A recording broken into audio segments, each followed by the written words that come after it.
something that's of a lot of interest to a lot of people, and that's the IPL. The media rights are up for grabs as 2022 is the last year that Walt Disney, which is Star, owns the media rights. We're going to have the bid for the next 5 years that begins on the 12th of June, and there is a lot of money involved. In fact, we understand that the base price for the combined media rights for 2023-27 could be upwards of 30. The base price is at 32,890 crore rupees, and we could see a massive spike even from those levels.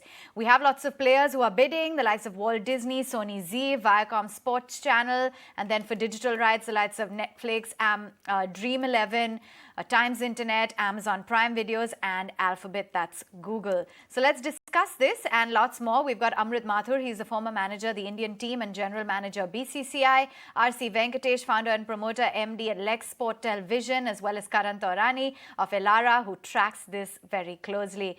Good to have you all on board. And Amrit, if I may begin with you, we understand that right now the media rights could escalate beyond 35,000 to 40,000 crore rupees, even saw up 3 to 4 times to 50 to 60,000 crores. That's what some media experts are predicting. Possible? Well, there's a lot of speculation about what the actual value would be, but I think there's common consensus that it'll be huge. It'll be certainly more than double of what was last time. So for the BCCI, it's a very good position to be in, that they could monetize their main asset, which is the IPL, and reap a huge spike in terms of the value it generates. It shows, how important and how valuable the IPL is as a worldwide, the premier cricket league across all nations. And just to give you perspective, the money which comes in through the IPL and the media rights enables IPL to retain its leading position. In the IPL, each team spends about 90 crores on players, whereas the next best league offers only about 10 to 15 million. So there's a huge gap between what the IPL can pay players and attract the best talent and what the others can do. So I think, it is a validation of the value of the IPL, and it also enables the IPL to retain its lead and remain the premier league in the world. We understand that the digital rights could command the most premium, close to 100% over the current base price. Could that really be expected?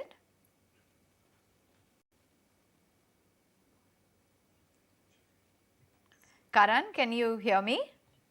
Yeah. I just got some problem. So I think digital rights definitely is a key here. If you look at digital media as a segment, or if you look at the India OTT market, it is highly underpenetrated in terms of sheer size as well. We are very small. So whether you look at the AVOD or the SVOD market, we are looking for a growth of 35% plus in terms of India OTT. And I think that is going to be a key reason in terms of why the digital rights are going to attract a huge premium. So if you look at the numbers in terms of digital rights for the earlier cycle, they were at almost about 4,000 odd crores. And if you look at the base price this time around, they're already at almost 3.5x as compared to the earlier cycle. And if you look at the 100% premium that we are expecting over the current base price, the number for digital can actually grow to 6 to 7x over the last year cycle. Now, there are two reasons for this. One is, of course, the compelling growth rates that we're going to see on digital, right from subscriber addition to time spent and all other metrics. Second thing is, digital is very important strategically for any company. So for a broadcaster, it is very good to aid high viewership and high eyeballs in terms of your MAUs and other metrics put together. For a telco player, it is good from a subscriber addition standpoint.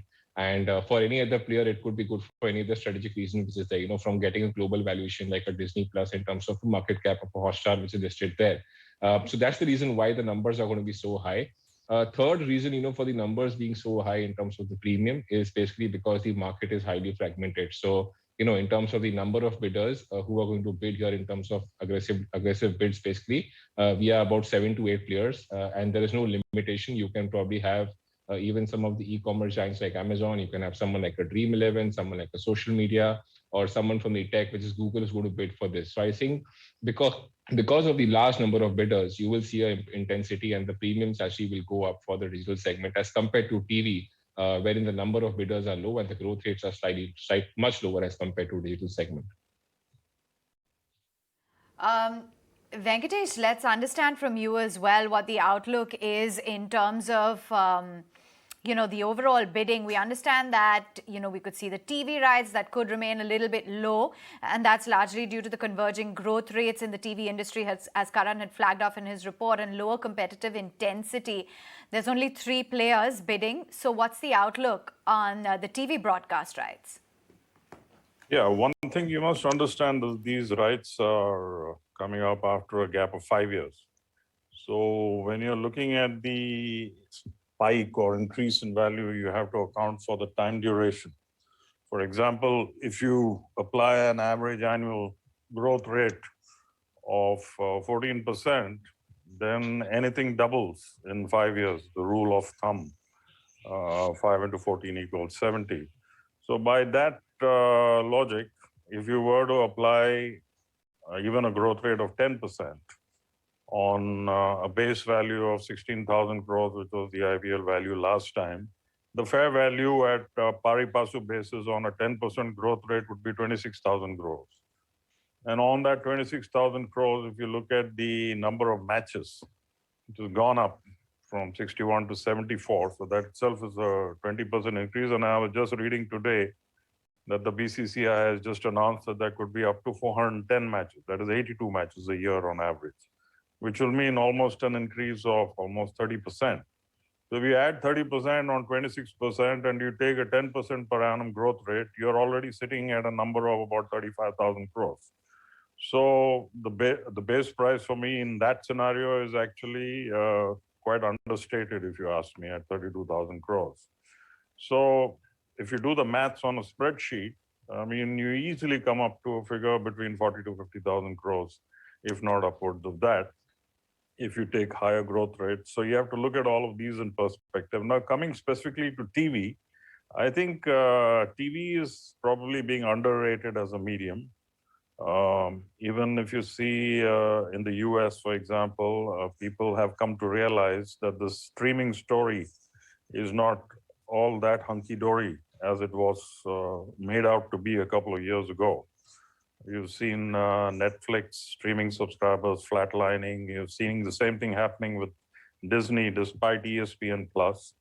And therefore, I think TV value has been underrated by the hype around streaming. So to that extent, I think we have to look at the total value rather than just breaking it out and say streaming is more valuable than TV. A lot of that has been done by a lot of hype and hoopla, not backed by real profitability, as it has come to the attention of Wall Street just now, that maybe the streaming business model is not as great as the old TV business model was, and that is forcing a rethink. All said and done, I think the values, while if you look at it from a break of 5 years, look like a steep jump, when you actually do the maths and do it on a year-by-year basis, it's not very much. Amrit, I'm quite curious to know as to how this entire bidding process works, because as far as we know, the bidder's name does not get displayed while the auction is on. Tell us what happens behind the scenes. I don't know, but I think there's an established process of e-bids, and there are increments of how you proceed to raise the bid from one level to the other. But I want to flag 2 issues. When you're talking of a total number of, say, 50,000 crores over 5 years, as is predicted and likely to happen, you break it down, it means 10,000 crores a year, which is split equally between the BCCI and the teams. So the BCCI gets 500 crores from the IPL, and the other 500 crores is shared by the 10 IPL teams. It means 5,000 crores, which means 500 crores per team. Now, that's phenomenal in terms of profits of running one franchise in a league. So the people who invested in the IPL, the original 8 and the 2 new ones, I think they have lots to be happy about. And the rising media value actually fuels this phenomenal growth and gives you a fantastic rate of return. So while we all sort of talked about the rising numbers, the likely bids, the process, the end result is BCCI gets 5,000 crores a year. The teams get maybe 500 crores. Each team gets 500 crores. So that's what is really important. The teams for them it's a profit. Their business is totally de-risked. They have assured, guaranteed, positive balance sheets. Going ahead. The BCCI can use that money to invest infrastructure, player development, talent spotting. So I think it's actually a tribute to the power of cricket and the phenomenal fan base we have that allows these kind of numbers to happen. So while we are all taken in by the process and the bidding and the numbers which is going to generate, I think the larger picture is IPL is on a very good wicket. The team owners are happy. The BCCI has got money at hand to do whatever it wants. Yeah, absolutely. I mean, the IPL model is a business case study in itself, to be frank. But tell me, Karan, the numbers put up a different kind of a story. IPL has registered a 30% decline in viewership in the 15th edition. So will broadcasters or platform owners be able to recover the monies? I think if you look at the TV segment, clearly as we speak right now in terms of the monetization aspect of it, TV currently is close to 70% of the revenues for, the broadcaster who would have the rights this year as well as we speak. And that is primarily, because of the ad spend which is there. So if you look at a lot of the mass advertisers are there on TV, and that's the reason for TV being so high. But we are expecting probably this number to shift going ahead, because you're going to see a shift in terms of TV ad spends moving to digital advertising spends as well. To your question around the viewership part, I think there's not much to look into it. Of course, it could be, something kind of a concern which is there, but that is largely on expected lines, because what is happening with TV is that they have also lost 6 to 7 million households in the last 1 year. And this is primarily because of two reasons. One is, of course, people would have moved from, online to offline and probably moving outdoors. And the second reason could be, a lot of the trends in digital, whether you look at the delivery, whether you look at internet, or whether you look at consumption trends on digital have sustained, despite the pandemic trends reversing right now. So clearly TV is under concern. And, if, whatever numbers you take in terms of advertising or in terms of monetization, it is all linked to eyeballs. And our assumption is that, in terms of TV eyeballs, there is not much of growth. It will probably be flattish. I'll probably see a 1% growth from here on, because, the second TV household does not work nowadays. Probably TV, also existing TV as well, people are doing cord cutting, cord shaving. So there are concerns in terms of eyeballs and growth, which is going to keep, the TV growth rates under check. Comparatively, the viewership or the eyeball growth number on digital is going to be phenomenally strong. And that is going to drive the revenue and the monetization on digital platforms. Platforms, Karan, that's the word that the market has been talking about. Mr. Venkatesh, if you could just tell us, this time around, the prices, of course, are going up, as you said.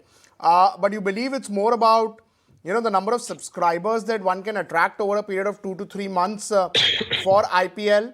And that is the key thing. So despite the company, whichever company wins it, they would end up paying a lot. It may hurt their balance sheet for a bit. But the number of subscribers on the app goes up, and that's the key thing. Yeah, there are many ways to skin this cat. Of course, if you look at a pure P&L perspective, the revenue streams, as far as IPL is concerned, are principally twofold. One is the subscriber revenues, and one is the advertising revenue. And therefore, from a perspective of a television player, it is not so much about adding subscribers or getting subscribers to subscribe to an app, but from a perspective of how much incremental subscription revenue that they can generate from platforms. As you know, with the new TRAI regulations, a fair bit of subscription revenue is also demand-driven because of a la carte uptake of channels during the course of the IPL, etc. So that's as far as the TV ecosystem is concerned. Of course, there's also the ad revenue, which Star tried quite aggressively by putting the IPL in multiple languages to increase the monetization of the ad revenue, etc. And I'm sure those efforts will still be primary, because out of the total revenue generation, if you look in the last cycle, by the incumbent rights holders, I would imagine that almost 65 to 70% of that came from advertising revenue. So that still remains the important piece of the pie. As far as the digital piece is concerned, many of these platforms which are bidding today are already well-established platforms. Whether you take something like a Hotstar or something like a Jio. So for them, it's not about app downloads because I think in terms of penetration, these platforms already have huge penetrations, but it's more in terms of increasing the ARPUs by able to not only for the cricket itself, but of the entire bundle, which is a key concern in the digital area, especially as far as India is concerned, because Indian digital ARPUs are abysmally low. If you look at Disney, for example, while a big chunk of subscribers come from India for the streaming service, the ARPUs are barely moving the needle.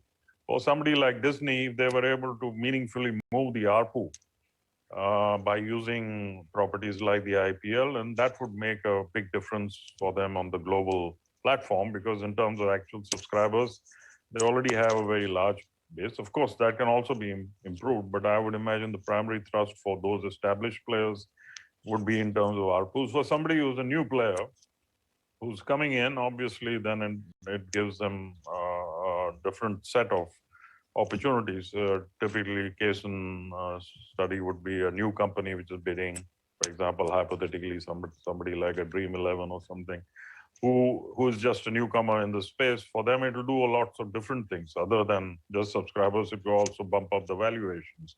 So, as I said, it's different ways to skin the cat, depending where you are in the game and what your strategic objectives are. Not the strategic objective for each player might be different. So they all have to weigh those things when they come to the table.